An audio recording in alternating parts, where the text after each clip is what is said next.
Hey, it's Tuki. How are you going? I want to try and show you something a bit different today. So this is my New Year's resolution. I'm trying to make some games. So I'm starting in at the shallow end. So this is REMP. This is like a visual novel type software. So this is the first time I've done anything like this. So this is the fruits of 2 days of playing around in this.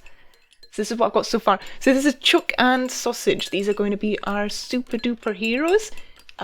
Chook is a ghost, that's why she's see-through. She's a ghost chicken, and Sosig is like a spaghetti-like cat. Now that horrible plinking plonking noise you can hear in the background there is my placeholder music. I wanted to see if I could get music going on the main menu, so that noise is me hitting a pen against a coffee cup over and over again to see if I could get music there.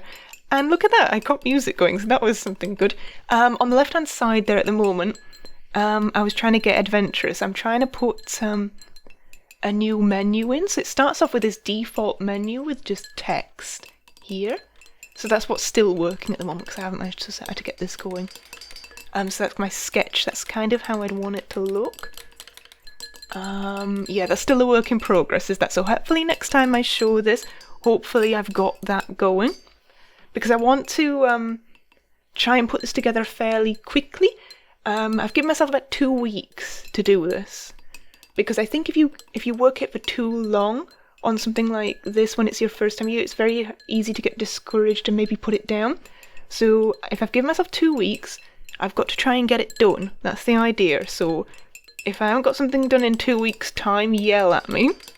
Right, so I'll show you what I got done so far. So there's no real story in place. It's just me playing with different mechanics and making sure I can even get it going.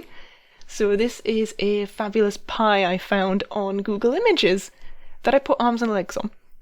That won't be a character in the game, I was just using something to test on.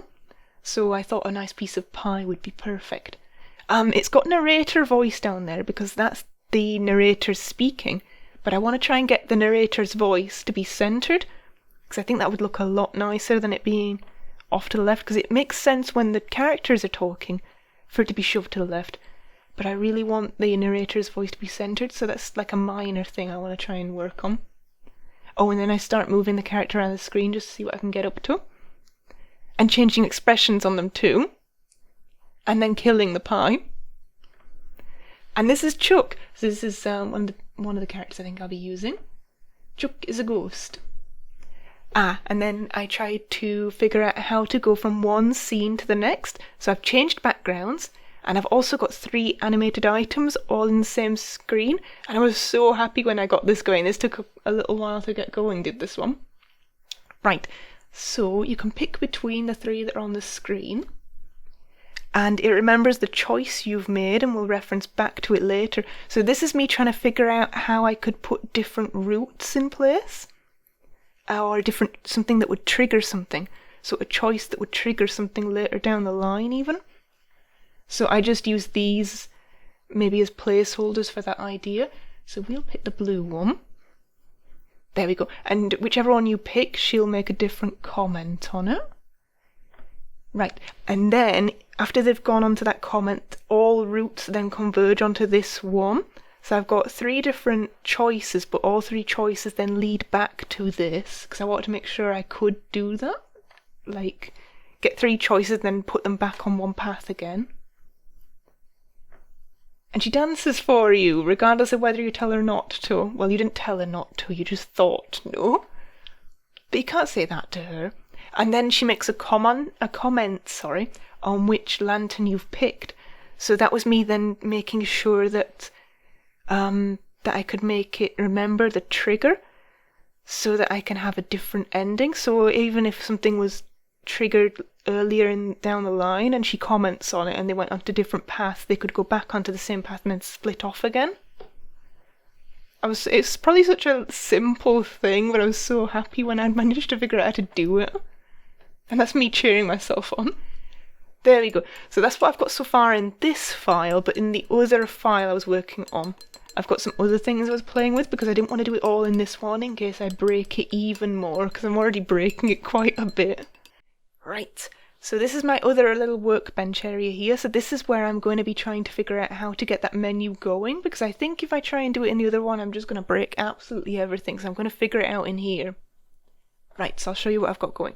So here I've got it asking for a text input, and it can remember what you've put in the box, and one certain input is a trigger for it. I think that's how you say it. So let's say we don't know what this password is. It's pumpkin. So pumpkin's not the password, and it just carries on as normal, but it's remembered what you've said and can then reference back to that. So say it was like asking what your name is.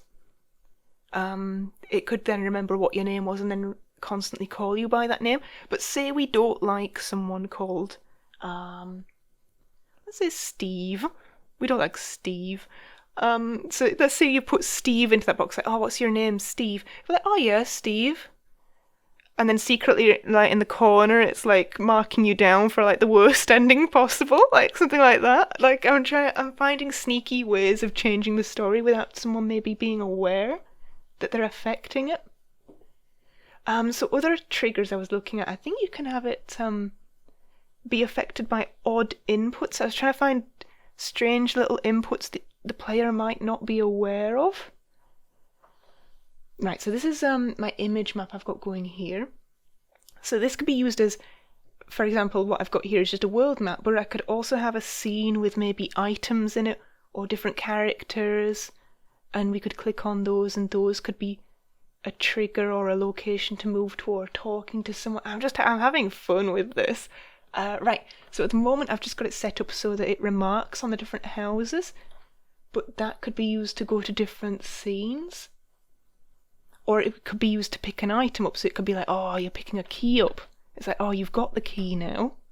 Yeah? I think something like that. Right, so if you click on this X marks the spot, it ends it. But you could also click on it and it doesn't affect the... see, I'm trying to click on that. It could also click on that and not affect the image, so you could have something really well hidden. So you could try and sneak things in there. So the password, by the way, is Palookie, which like shortcuts everything and takes you to the end of the game. It's like, oh shit, you won. Yeah. Things like that. Yeah, so I'm having a lot of fun with this. I was like, if I'm going to do it, I'm going to try and make it sneaky. Because I like it when things are sneaky. So yeah, hopefully next time I do one of these videos, hopefully I've sussed this out. I really want to get this menu going. It's just, when you got a bee in your bonnet about something, that is niggling me. So I really want to get that going for next time. So hopefully next time I've got this fabulous menu made of planks to show you. Sweet, so till next time, ta-ra!